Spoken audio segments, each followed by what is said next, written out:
Okay, I got the breaker back on, got everything wiped up. Let's make sure that switch is still going to work. That middle one was for this light above the sink, and yes, it does. It does work. Hello there. I'm so tired of this.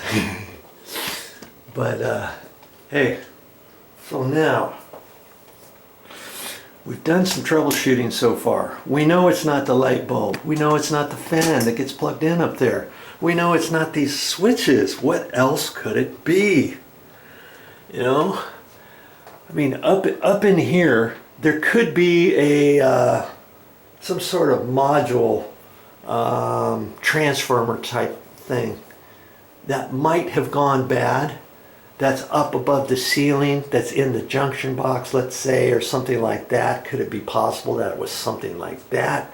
Or is the wire damaged? Did a mouse or a rat actually go up there? Not that I could see him, mind you, but maybe he crawled in underneath all the blow-in insulation and he's chewed a hole in the wire. So because I've gone this far, would it behoove me to not check this wiring and just say, oh, I'm just going to replace the fan. Let's just get a new fan.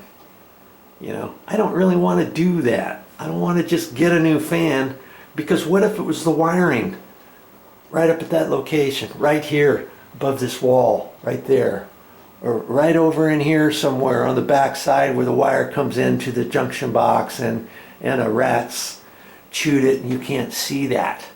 Well, chances are, I would hope that I could see some of that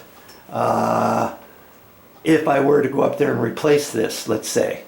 But do your due diligence and make sure, if you're going to get up there now, it's, you know, something is going on up inside the attic.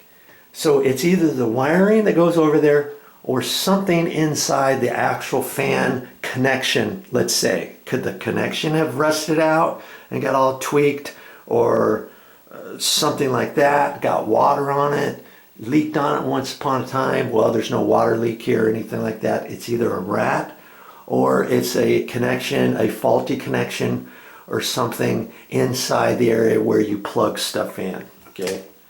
And so, hey, next time I'm here, I'm going to have to look at all that. I'm going to have to look at that. I'm going to have to climb up there and check things out, take some, measure this on the off chance. If I do have to go and replace that, I will. But I think before I go to the store and just pick up a new fan, I still, no matter what, I'm going to have to get up there and move blow-in insulation. And then because the floor joists are going this way, okay, and because I'm going to have to be on my belly because the roof is coming up this direction, so there's hardly any room up in here, I'm going to have to be on my belly, okay? It's not going to be comfortable. And so I'm going to probably have to get a piece of plywood, you know, 3 feet wide, 5 feet long, 6 feet long, something like that. They do have some plywood up there where the air conditioner, the heater unit is up there. Maybe I can snag a piece of plywood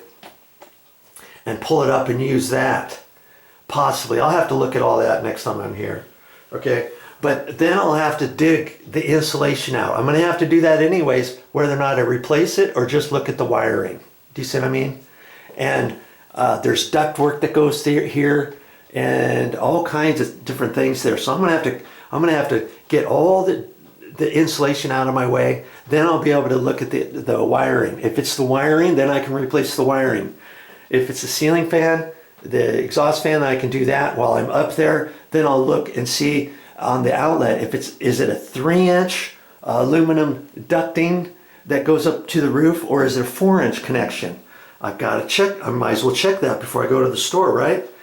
Because if the new ceiling exhaust fan combo like this has a 4-inch outlet, and if the ductwork up there is only 3-inch, then I'm gonna have to cut that and mess with it, or maybe I get a little reducer from 4 to 3 at the store so I can attach that onto there and then hook it up to the ducting.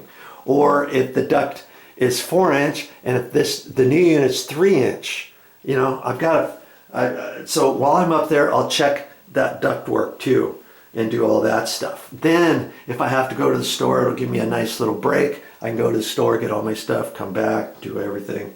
And so, hey, this is part one. I don't know what I'm going to call this, but I've already gotten this far, okay? So when I come back next week or no, 2 weeks from now, I'll be back to see Auntie and my mother, work on some puzzles, do a few things around the house for my mother. We live about 2 hours away from there, and we're on our way home now. But after this, and so I can't just come here tomorrow. But next time I'm in town, I'll come over here and get this thing fixed one way or another. And of course, I want you to see what I'm doing, because if I can do it, you can do it. Well, that's all I got for this time. But I'll be back with more videos. I never know what I'm gonna show next, so you might want to just stick around and see. It might save you some money around the house.